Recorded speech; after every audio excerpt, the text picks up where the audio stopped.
Terceiro, ele lhes orientou: nada leveis convosco pelo caminho, nem bordão, nem mochila de viagem, nem pão, nem dinheiro, nem mesmo uma túnica extra. Na casa que entrareis, ali permaneceis. Cheque o horário da vossa saída. Porém, se não vos receberem, sacude o pó das vossas sandálias, assim como saídes daquela cidade, como testemunho contra aquela gente. Versículo 6: e assim partindo os 12, percorreram por todos os povoados, pregando o evangelho e realizando curas por toda parte. Cara, isso é uma ordem de Deus que aconteceu. Os discípulos são comissionados agora, e Jesus traz aqui: não mais agora vou acompanhar vocês, não.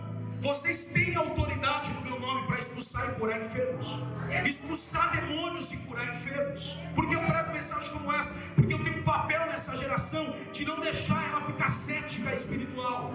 E eu acho que você também tem de alguma forma.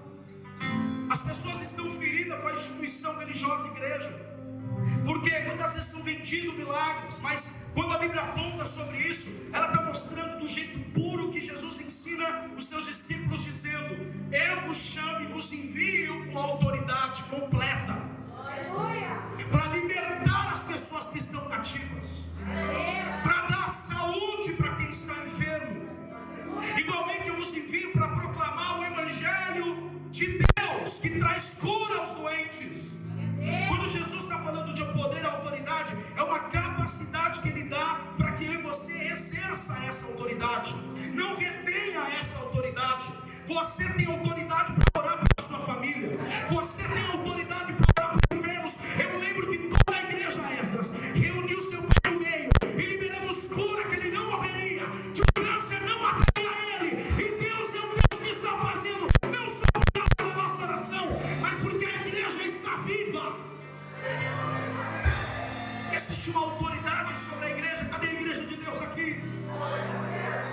A mensagem seria que o reino de Deus é chegado. Quando há sinais e evidências, é porque há algo acontecendo diferente do diagnóstico. Não. Diagnóstico, obrigado, aleluia. Do que a sentença. Sinais da presença dos milagres falariam que a boa notícia chegou. Ora, se alguém está enfermo e alguém ora por cura por aquela pessoa, o que chegou na vida dela? Uma boa notícia, é o evangelho. Se alguém está possessa de demônios e alguém ora por libertação, o que chegou na vida dela? O evangelho. Aquele que conhecereis a verdade liberta a vida daquela pessoa. Levante a sua mão. Eu vim aqui incendiar teu coração. Eu vim aqui dizer para você que Deus vai te usar nessa geração de uma forma extraordinária. Que Deus vai usar você para deixar um legado apaixonante da glória de Deus e da presença dele quando você recebe essa palavra. Oh, aleluia! Você não escolheu essa profissão à toa, querida. Deus quer usar a sua profissão para usar o talento e a capacidade do teu estudo para mostrar que existem pessoas diferentes como você, que o Espírito de Deus habita. Até quando você vai ficar pedindo oração? Vai para a fonte. Os sinais da presença de milagres que havia, quando o evangelho era proclamado, diga-se comigo: o reino das bênçãos de Deus está disponíveis a todos que aceitam esse reino. Marcos capítulo 15, quando Jesus ele começa a falar sobre isso, ele diz: cumpre-se o tempo, está chegado o reino de Deus. O reino de Deus não é algo físico. O reino de Deus fala de uma dispensação. Por exemplo, quando você pega alguém e fala assim, ó, o reinado do fulano foi de 1900 a 1910, fala de um período de tempo. E quando Jesus está na terra e começa seu ministério, ele diz assim, ó, agora é chegado o reino de Deus. Alguém está me ouvindo? Porque ele é o rei, aleluia. Alguém está me ouvindo? Ele já veio, só que agora ele está deixando os proclamadores estabelecer a cultura do reino de Deus que muda a vida das pessoas. É chegado o reino de Deus. Aí ele diz, arrependei-vos e crede na boa notícia. Você não pode só receber os benefícios do reino e não mudar de vida. O reino de Deus vai exigir um padrão de testemunho após aquilo que Deus liberou sobre você. Quem me entende?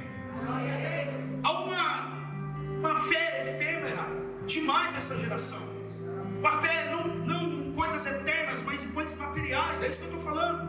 Coisas que passam. O reino de Deus está em você, está através de você. E quando os discípulos tomam posse disso, no verso 2 ele diz: e quando eu envio, proclame o reino de Deus e cure os doentes. Ele não está dizendo assim, talvez eu ore. Não, ele diz, ore e cure os doentes.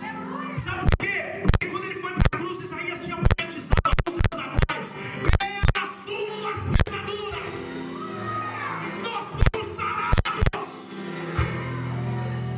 Alguém me ouve? Levante a sua mão nessa noite. A sua vida, Deus vai sarar a sua mente. Vai conceder esse entendimento todos os dias. Arrependimento não é mudar com a Bíblia debaixo do braço e vir para o culto. É um estilo de vida que honre a Deus. Cara, eu estou pedindo para você parar com o seu back, porque não é eu que faço isso, é o Espírito. Não é eu que vou falar que tatuagem é pecado e tenho supérfluo dessas respostas também. Não sou eu que tenho que apontar o que você deve fazer, mas quando você sabe, quando o reino de Deus manifesta na sua vida, algo dentro de você acontece. Você quer dar uma resposta. Isso se chama fé.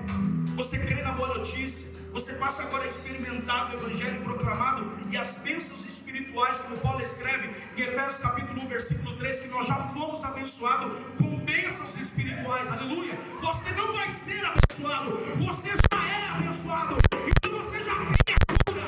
Então você já pode fazer todas as coisas naquele que te fortalece.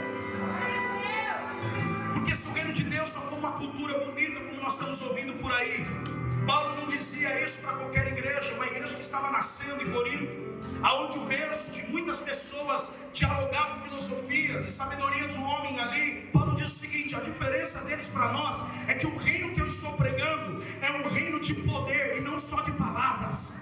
É um reino que as coisas acontecem. Alguém está me ouvindo aqui? É um reino que muda a nossa vida, transforma de dentro para fora. É um reino que constrange quando ouvimos o Evangelho da boa notícia de Jesus. Diga comigo, o reino de Deus é o governo de Deus. Então pensa assim, quando eu falar reino de Deus, diga assim: é o reinado de Deus chegando.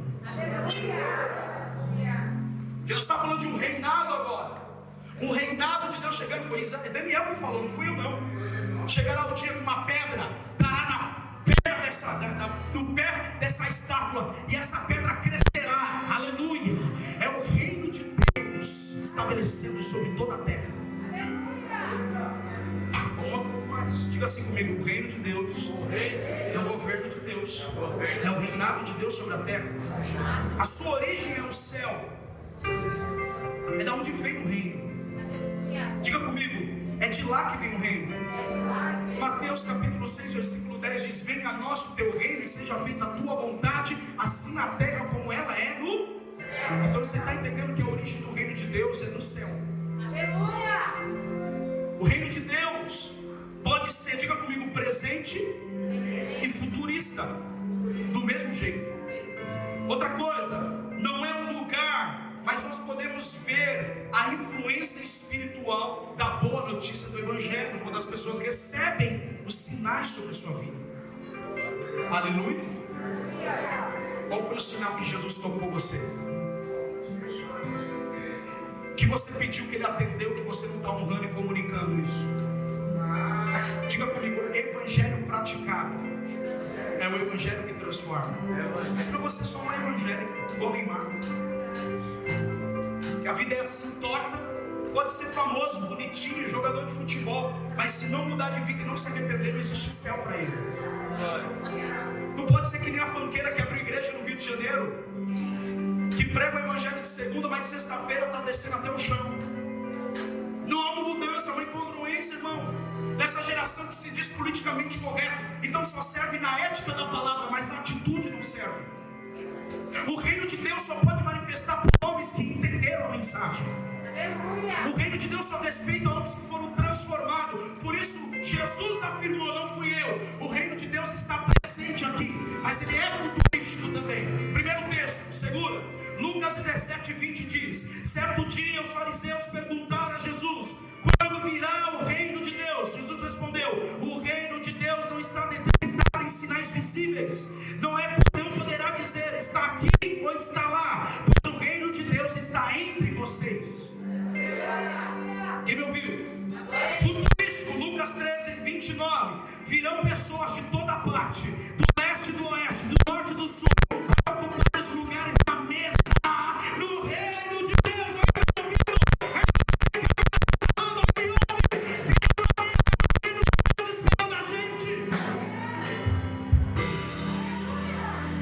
Toma texto aí. Não estou querendo interpretar nada. É só uma leitura simples. Diga comigo: o reino de Deus é para agora.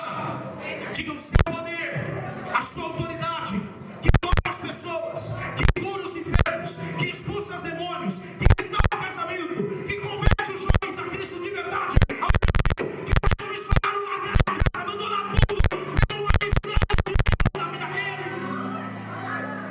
Estera, caia, sube da candarai. Oh meu Deus, precisamos de entendimento, que você tem autoridade para orar por enfermos e ser curado no nome de Jesus. Não é no nome de Confúcio, de Maria, de Padre Cício, é no nome daquele que é ressuscitou na destra de Deus.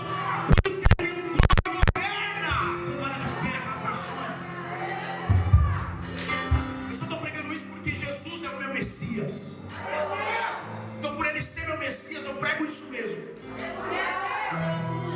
Eu não espero o outro, eu espero aquele que veio e garantiu em Atos 1: assim como você viu ele subir, ele retornará. É esse Messias que eu espero. Pregar e curar era o ministério deles. Devia ser algo que trazesse extensão da mensagem. Era algo que Romanos capítulo 10:14 manda e dá uma direção para mim e para você. Mas como poderão invocar a Deus se não creram nele? E como crerão se jamais tiveram ouvido a respeito dele? Como que as nações que Jesus não foi anunciado vai crer nele? Se os missionários estão dentro da igreja, em 4 paredes, se a gente se dá de 007 no nosso trabalho, é que nem hoje, eu fui vender meu carro, eu olhei para ele e falei assim: você é vaso. Ele disse: eu sou, eu sabia olhando para ele que ele era vaso, de alguma forma, porque o Espírito comunica na fala, na conversa, nas atitudes. Eu disse: então não vou te enganar e não quero que você me engane, chega disso. Aliás, levanta a sua mão, Deus vai tirar todo o salafraio, igual o pastor das vezes, vai tirar toda a pessoa maligna da sua vida. Levanta a mão. Eu oro para conexões corretas, para pessoas que têm caráter para falar o que falam, que não segundo o terceiro casamento, que não passou a família, que viram uma família, eu vim nessa noite para profetizar que a autoridade de Deus está sobre essa geração. As pessoas não vão crer se não pregarem a ela. Não é eu que tenho que pregar para a sua família, é você. É você que tem que ganhar os seus filhos. É você que tem que pregar o evangelho para a sua família, para os seus amigos. Tudo bem, cara, peraí, 365 dias, só tem rolê. 365 dias, seus amigos vão até a sua casa, na casa de quem você está, sempre tem uma comunhão da cerveja. Não tem um momento de oração, não tem um momento que Jesus pode ser luz, pelo menos o seu testemunho. Tem alguma coisa errada. Ele te dá tempo para você se arrepender, e eu também. Se não falarmos, as pessoas não vão crer. Se não orarmos por elas, elas não vão crer em milagre nunca. Por isso que o Espírito Santo dá dons de curar. Quem está me ouvindo? O Espírito Santo não vem para te arrepiar e chorar. Ele vem para transformar você em empoderado de autoridade do reino. Alguém está me ouvindo? A criação agora da manifestação dos filhos de Deus. Cadê o fruto dessa noite? Eu sou Deus aqui, eu sou da vida. Ou se eu ainda for dessa geração, ou não precisa me levantar, deixa assim. A terra, aleluia. Alguém me ouve? Eu quero os seculados. E deixe os mestres ensino naquilo que Deus deu a eles.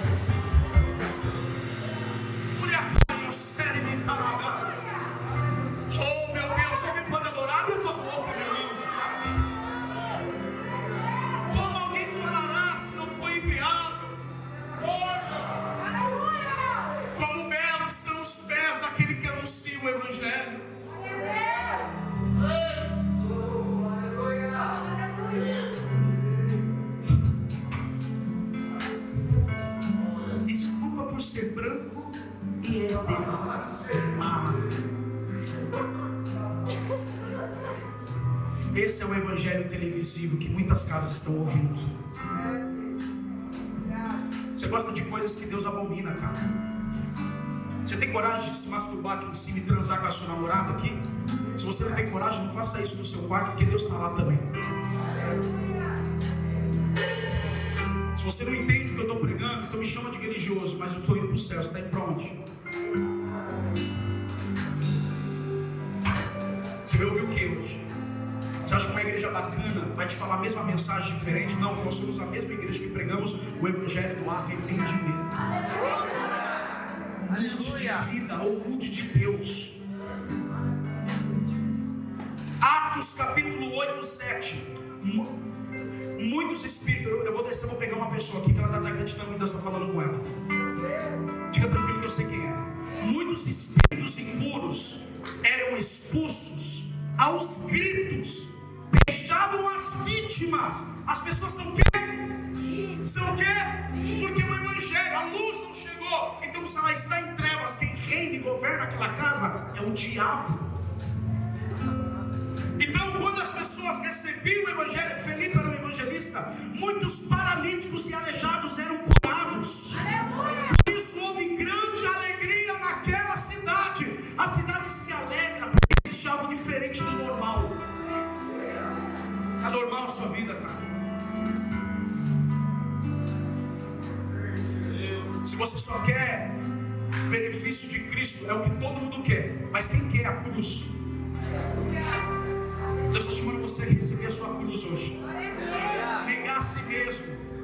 Não é a sua vontade. Foi Jesus ensinando lá no Getsemane. Ele diz assim: ó Pedro, quem pega a espada fere, por ela será ferida. Ele está dizendo que toda a vontade do homem que ele exercer em ferir alguém, assim vai acontecer com ele.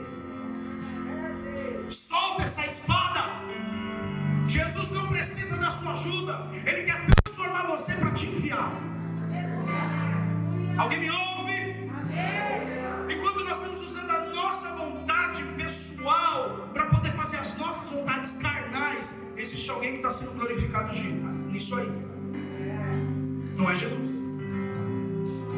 Pastor, me ajuda. Não é eu que vou te ajudar, é o Espírito Santo. Que eu posso te aconselhar, direcionar, discipular e tentar o máximo orar por você. O restante é por você, querido.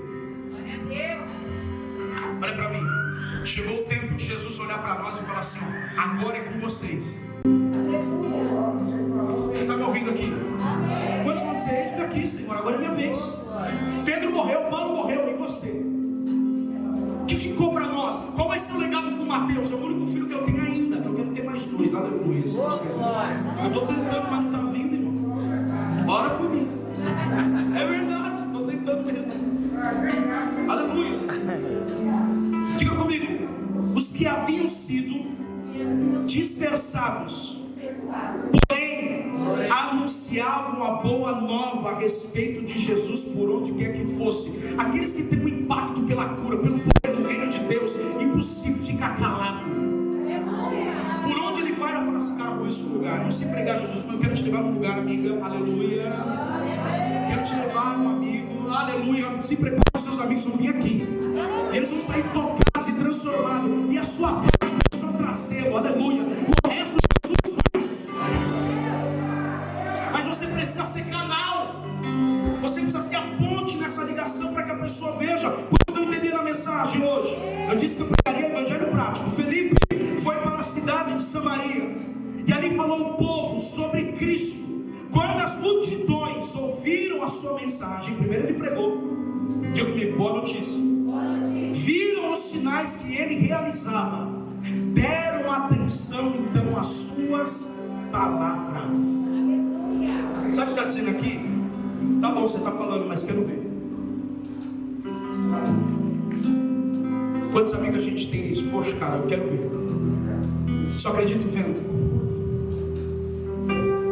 Diga comigo assim: Deus vai dar sinais para nós. Deus vai dar sinais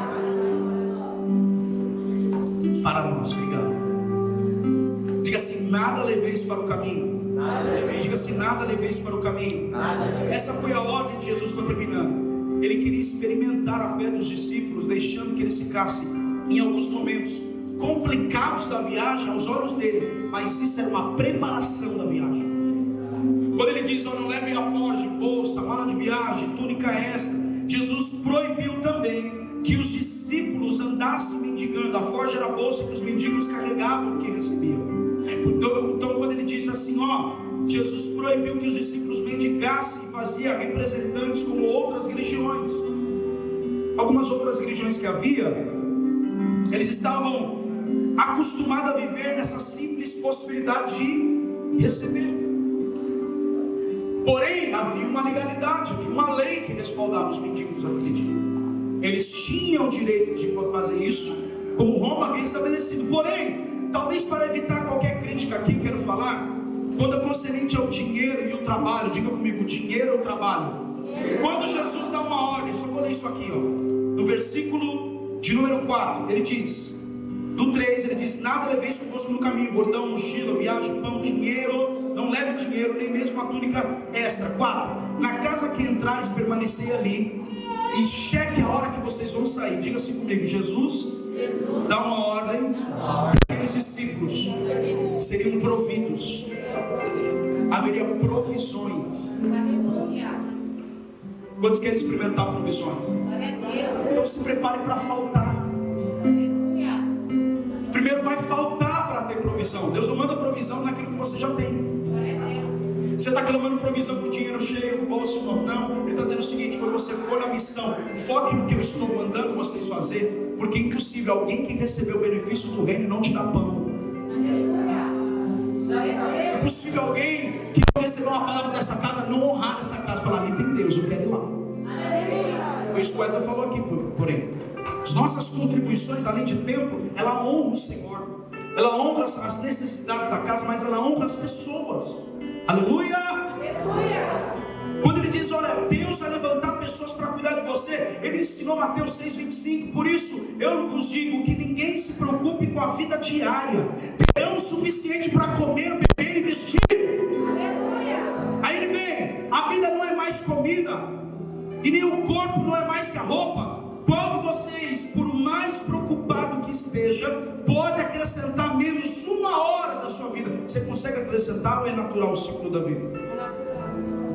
Você não consegue, você não tem controle. Diga comigo: eu não tenho controle. Então por que você está tentando controlar as provisões divinas que estão chegando? Levanta a sua mão, eu vejo muita provisão chegando aqui. Deus não vai sarar só corpo, não, Ele vai sarar nosso bolso, para dar dignidade na sociedade. Quem me ouviu? Quem me ouviu? Diga amém, aleluia. Meu irmão, macumbeiro não passa vontade não, ele oferece um despacho, paga 3 mil, e o diabo dá para ele. Aí fica os crentes com a cara de mendigo, não diz para mim, não. O Deus que você serve disse: eu amei o suficiente. Você também levanta a mão aí. Ele diz: Deus que de mim suprirá a minha necessidade em riqueza em Cristo Jesus.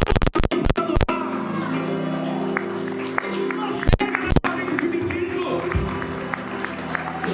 Tomar posse do que é seu, espiritualmente falando, tomar posse do que é seu, pode ser um jargão pentecostal, mas no sentido de entender o que Deus falou. Eu sei o que Ele me falou. Nunca vi um justo mendigar o pão e nem sua descendência. É só um momento esse problema financeiro, vai passar. Deus vai restaurar a sua dignidade, o seu nome. Deus vai te ajudar a pagar as contas que não deu, todo mundo perdeu emprego. Sabe o que Deus está dizendo? Você não está no controle, filhão, sou eu. Você não pode acrescentar uma hora do seu dia. Aleluia, aleluia. Alguém me ouve. Não é a sua profissão que está no controle, porque eu posso parar isso. Não é as pessoas que estão no controle, é eu que abro portas para você. Levante a sua mão, Deus vai abrir portas nesses dias. Deus vai trazer provisões. Aleluia, arabacandarai.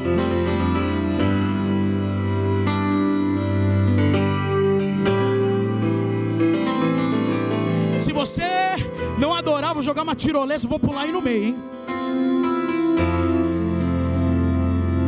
Tem gente levando a sério Deus e Deus está honrando.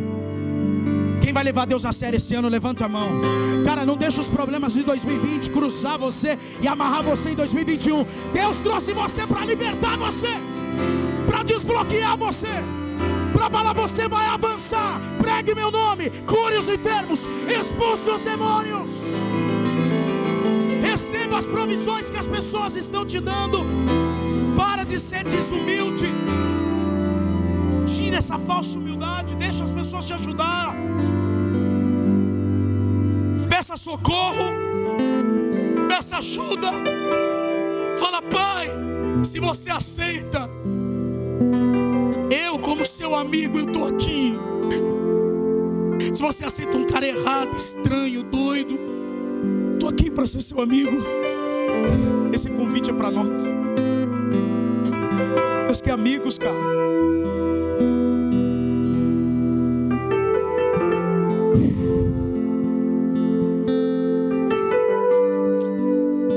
Diga assim comigo no versículo 4. Jesus dá uma ordem, diga: permaneçam ali. Não deviam andar de casa em casa procurando alojamento mais confortável, mas deviam aceitar o que lhe era oferecido. Por isso que ele diz: permaneçam ali. E olha, tenha uma vida simples, discípulo. As pessoas vão olhar, não vão cobiçar seu dinheiro, mas vai olhar, ver o reino de Deus. Aleluia. Vai olhar para você e falar: meu Deus, aquela moça tem uma unção. Alguém está me ouvindo? Aquele cara tem um coração. Ah, meu irmão, aquela pessoa se dobrou diante do Senhor. Felipe, eu vejo um cadeado sendo quebrado na tua frente. Deus está dizendo que é um tempo velho saindo da tua vida. Deus está dizendo que precisa mudar algumas coisas na sua família, nos seus pais. E Deus está dizendo que Ele vai usar você, sempre você, em alguns momentos. E Deus está dizendo que Ele está amadurecendo, não uma ideia, mas um convite de Deus, porque eu vi uma aliança na tua mão. Deus está dizendo: é agora, para que você gere um legado para a próxima geração. Qual é o legado que você vai contar para os seus filhos? De uma coisa eu sei: se eu morrer amanhã, você vai sentir falta, que eu sei. Alguns vão falar: foi logo aquele perturbado. Eu sei que é difícil agradar todo mundo. Irmão, se algumas pessoas falam assim: um cara muito doce. Lógico que todo mundo tem um momento de ira. As pessoas já falam mal, e é exatamente o que eu quero apontar aqui agora. E sentei aqui, ó. Cara, a pior coisa que tem é você sentar à mesa com alguém, dividir um tempo, chorar com ele, orar com ele, ver a muda dele mudar, e depois ele sair falando mal de você.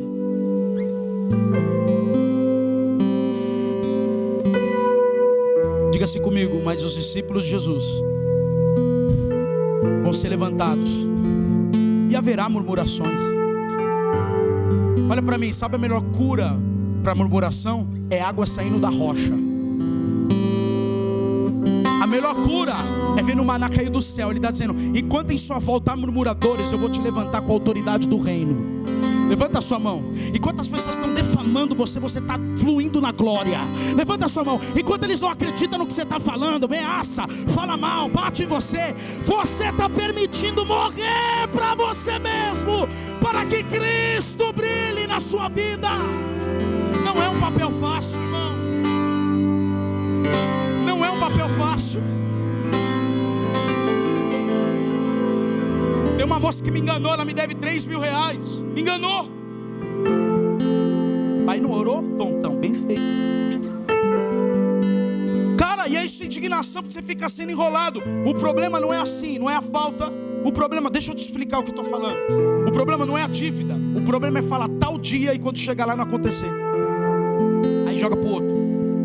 Aí joga pro outro. Aí joga pro outro. O que vai causando em você? Diga assim: frustração e dúvida.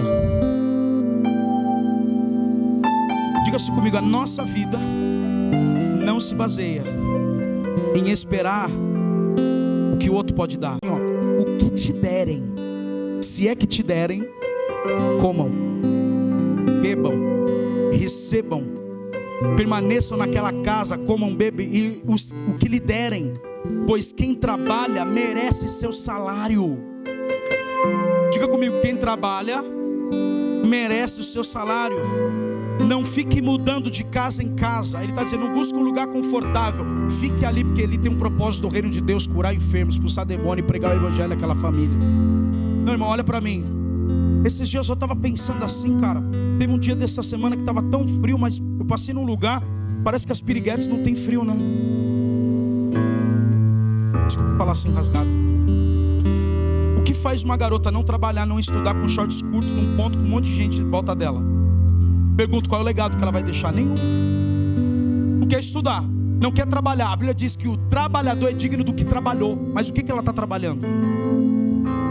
A nossa geração acha isso normal. Eu pergunto, ali poderia ser uma médica, uma arquiteta, quem me ouviu, uma fisioterapeuta, mas não quer ouvir a mãe, quer ser rebelde, quer fazer do jeito dela. Que futuro ela está construindo na sociedade? Nenhum. Não é o reino de Deus, e não me chama de religioso. Essa é a vida também. E a gente acha normal. Não há normal nisso.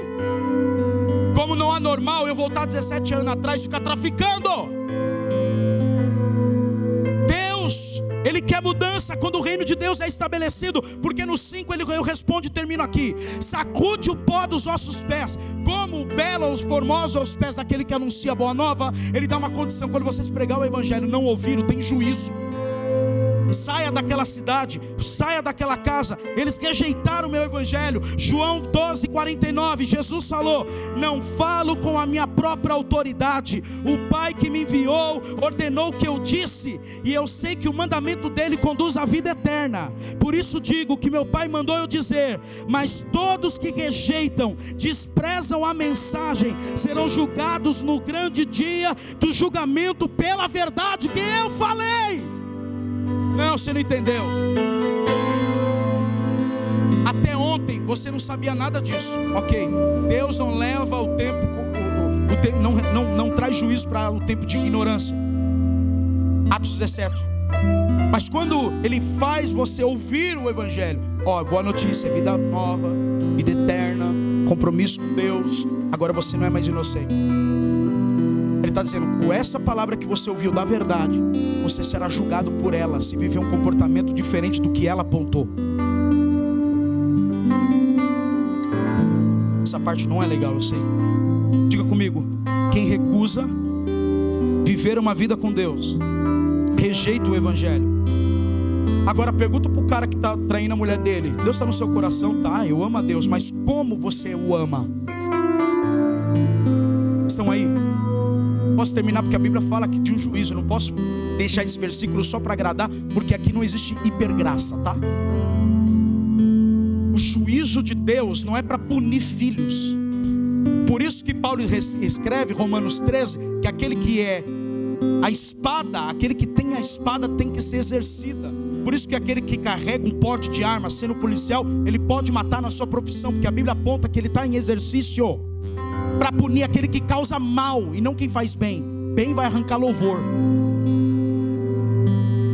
Então, o juízo de Deus como bom juiz não é condenar quem se arrependeu, é condenar quem rejeitou. Estão aí? Agora você vai rejeitar aquele que morreu por você, aquele que pode perdoar você, aquele que abre portas, que dá saúde para você. Quantos estão ouvindo aqui? Jó diz assim: Deus é tão poderoso que com um sopro Ele exterminaria e tirasse o Espírito de Deus da vida dos homens, e um só vez morreria a todos. Deus poderia pegar e tirar o Espírito de cada um de nós e falar assim: acabou. Diga assim: eu sou pó, estou sendo moldado pelo Criador. Irmão, trabalhe, porque o salário da paga do seu trabalho você vai receber. Versículo 6, diga assim: e por toda parte eles iam de povoado a povoado, pregando o evangelho e curando os enfermos. Quando ele fala de toda parte, está falando da Galileia, de toda parte da região da Galileia. Eles visitavam os povoados mais próximos e oravam por cura. Eu quero terminar aqui. Diga assim comigo: sem dúvida. Eu quero que você repete um texto comigo. Diga assim: sem dúvida, este é o grande segredo da nossa fé. Cristo foi revelado no corpo humano, justificado pelo Espírito, visto pelos anjos, anunciado pelas nações, crido no mundo e levado para o céu em glória.